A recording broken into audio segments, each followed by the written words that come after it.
গোটা বাংলা নয়, এটা এই গানটা গোটা ভারতবর্ষে ছড়িয়ে গেছে। যে মাত্র সরকার মোল্লা সেটা গোটা ভারতবর্ষে চলে গেছে। কিন্তু একটা কথা তারা জেনে রাখা উচিত, তার মৌখালীতে আমরা আজকে মৌখালী হাই স্কুল মাঠে আমরা মিটিং করছি। আজকে তানার মুখের উপরে আমরা মিটিংটা করছি। সে থাকলে ভালো হতো, বুঝতে পারতো যে আইএসএফরা তার মুখের উপরে একটা মিটিং করছে। আমরা জানি যে উনি যেভাবে একটার পর একটা সন্ত্রাস করে ক্যানিং এর মাটিতে তিনি দুবার এমএলএ হয়েছে। আপনাদের মনে রাখতে হবে যাতে সে দুবার এখানকার তিনি জনপ্রতিনিধিত্ব দায়িত্ব পেয়েছেন, মানুষ তার হাতে তুলে দিয়েছে। কিন্তু ক্যানিং এর মাটিতে সার্বিক উন্নয়ন কি হয়েছে আপনারা নিজেরা বলুন। আজকে রাস্তাঘাট থেকে শুরু করে, আজ বিদ্যুৎ থেকে শুরু করে, আজকে শিক্ষা প্রতিষ্ঠান, স্বাস্থ্য পরিষেবা থেকে শুরু করে, আজকে একটার পর একটা কোন জায়গায় তিনি সার্বিক উন্নয়ন করতে পারেনি। বিগত দিনে যেভাবে ছিল, বিগত দিন যা যা সার্বিক উন্নয়ন হয়েছে সেটা বিগত দিন হয়েছে, ওনার সময় হয়নি। ওনার ভেবে রাখা উচিত। আজকে জেলে বসে বসে কষ্ট হচ্ছে, সেটা আমরা বুঝতে পারছি যে আমাকেও এই সরকার মোল্লা মাত্র আমাকেও জেলে ঢুকিয়েছিল। আমি সেদিন বুঝছিলাম, সেদিন আমিও জেলে বসে বসে কাঁদছিলাম। আজকে বুঝতে হবে যে ভাঙড়ে যে 5-6টা মার্ডার হয়েছে সমস্তটা সরকার মোল্লার নির্দেশে হয়েছে। আজকে আমরা দেখছিলাম আজকে যে বোমবালাকে কেন্দ্র করে সরকার মোল্লা হচ্ছে মাস্টার মাইন্ড। তার প্ল্যান, তার সড়ক, তার মোবাইল থেকে অনেক তথ্য পাওয়া গিয়েছে। কিভাবে মারা, কিভাবে বোম মারা, কিভাবে বোম সরানো, কিভাবে যারা আহত হয়েছে তাদের কিভাবে সরিয়ে দেওয়া, সমস্তটা সরকার মোল্লার নির্দেশাদেশে হয়েছে। আমরা শুধু বলবো যাতে তিনি ভদ্রলোক নন, তিনি শুধু রেপ করেননি। তারা যদি খোঁজ নেওয়া হয় বোধহয় কয়েকটা বউ ওনার আছে, শুধু ওনার বড় বউ ছোট বউ নয়, কয়েকটা বউ ওনার আছে। এই অবদত্ত দুশ্চরিত্র এখনো মহিলারা তারা মুখে মুখে খুলে বলছে যে আমার সাথে খারাপ ব্যবহার করেছে। আমরা নিজেরা জানি কোথায় কোথায় যেতেন ভদ্রলোক, কোথায় যেতেন, সল লেগে যেতেন, সোনারপুর, বারুইপুর, ক্যানিং, বাসন্তী। কলকাতায় কয়েকটা বাড়ি আছে, যাদবপুরে ওনার ভদ্রলোকের বাড়ি আছে।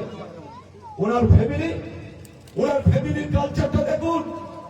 ওনার মা এখান থেকে তোলা তোলে, ওনার মেয়েরাও তোলা তোলে, ওনার ছেলে বিভিন্ন জায়গায় বিভিন্ন ভাবে তোলা তোলে। এই যে তোলার নির্দেশ, মানে ওদের ফ্যামিলিটাই তোলা। ওরা কোনোদিন মানুষের জন্য ভাবেনি, নিজের ফ্যামিলির জন্য ভেবেছে, নিজেদের ফ্যামিলি নিজেরা বেঁচে থাকুক এই জন্য ভেবেছে। এই ক্যানিং পূর্বের মানুষের জন্য ভাবিনি। আজকে আপনারা বলুন ক্যানিং পূর্ব কত বড় এরিয়া, এখান থেকে শুরু করে একেবারে কলকাতা লেদার কমপ্লেক্স থেকে পর্যন্ত এই ক্যানিং পূর্ব বিধানসভা। আমি শুধু আপনাদের কাছে বলবো আজকে যারা নেমো খারাপ, যারা লুট করেছে, যারা পঞ্চায়েতের নামে কোটি টাকা তুলেছে, যারা প্রধান হয়েছে, যারা মেম্বার হয়েছে, আজকে তাদের চেহারা দেখুন। তারা পাশের বাড়িটা খেতে পায় না, তাদের 4তলা 3তলা বাড়ি, মজাক করা বাড়ি। আজকে এগুলো লজ্জা হওয়া দরকার। আজ যারা তৃণমূলের এই মমতা বন্দ্যোপাধ্যায় সরকারটা টোটাল সরকারি চোর। এই সরকার চোর শুধু নয়, নেতৃত্বরা, মন্ত্রীরা, আপনার প্রধান থেকে শুরু করে মেম্বার থেকে শুরু করে সবাই চোর, সবাই চোর। আজ কেন দিন ছুটছে? আজ কেন প্রচারীন নেতাদের মুখে মারা হচ্ছে? মানুষের ক্ষোভ, মানুষের ক্ষোভের বহিঃপ্রকাশ হচ্ছে। আজকে তাই যে নেতার ধরা পড়ছে সেই নেতাকে বোম মারা, মানে দিন ছুড়ে মারা হচ্ছে। আমি দেখেছি যাকে সরকার মোল্লা তুমি যা করেছ, তুমি কি করনি, তুমি বড় বড় কথা বলতে থাকো। 100 কোটি টাকার কাজ ভাঙড়ে আমি করবো। 100 কোটি কোথায় গেল বাবা? তুমি তো ছাড়ানোর জন্য 200 কোটি টাকা পুলিশকে দিচ্ছ, অন্যান্য নেতৃত্বকে দিচ্ছ। তোমার টাকার বস্তা নিয়ে ছুটে বেড়াচ্ছে তোমার বউ, তোমার মেয়েরা, তোমার জামাইরা, তোমার ছেলেরা। আমি ইতিমধ্যে কাল একজন পুলিশের বড় বক্তার সাথে কথা হচ্ছিল যে ৭৫ কোটি টাকা দিয়েছে, ১০০ কোটি টাকার কন্ট্রাক্ট। কোথায় টাকা? সৌগত রায় বাপের টাকা। এখানকার গরিব গৃহবধূ মানুষ রক্ত চোষা টাকা, সেই টাকা বাবারে ছাড়ানোর জন্য মেয়ে গাড়ি ভর্তি করে নিয়ে যাচ্ছে। বউ নিজে এখন সোনার দাম কত? আমার মনে হয় সঠিকভাবে তদন্ত হলে এই সরকার কল্যাণ বাড়িতে ১০০ কেজি সোনা পাওয়া যাবে, কোটি কোটি টাকা পাওয়া যাবে, বস্তায় করে টাকা রাখা আছে আজকে। তাই আমরা বলতে চাই তদন্ত সঠিক এখনো হয়নি, আরো তদন্ত হওয়ার দরকার আছে। মার কাছে কি আছে, মেয়ের কাছে কি আছে, ছেলের কাছে কি আছে, ছেলের বোন কাছে কি আছে। আমি তো মনে করি সেই সরকার কল্যাণ ১০০ কোটিরও বেশি টাকা, এই ১০০ কেজি সোনা এই সরকার কল্যাণ বাড়িতে পাওয়া যাবে। আপনারা দেখছিলেন না সব্যসাচী দত্ত কতটা সোনা পাওয়া গেছে? ৫০ কেজি। ৫০ কেজি সব্যসাচী বাড়িতে সোনা পাওয়া গেছে। আর সরকার কল্যাণ দীর্ঘ ৩৪ বছর সিপিএম করেছে, তারপরে তৃণমূলে এসছে।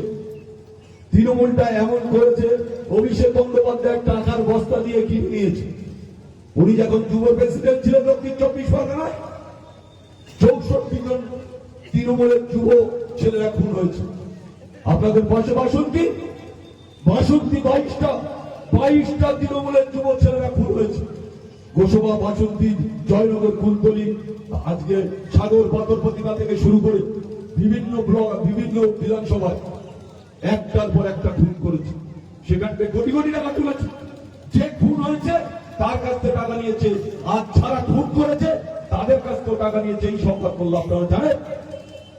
এর নীতি, এর আদর্শ হচ্ছে দুটোকেই মারবে। এখন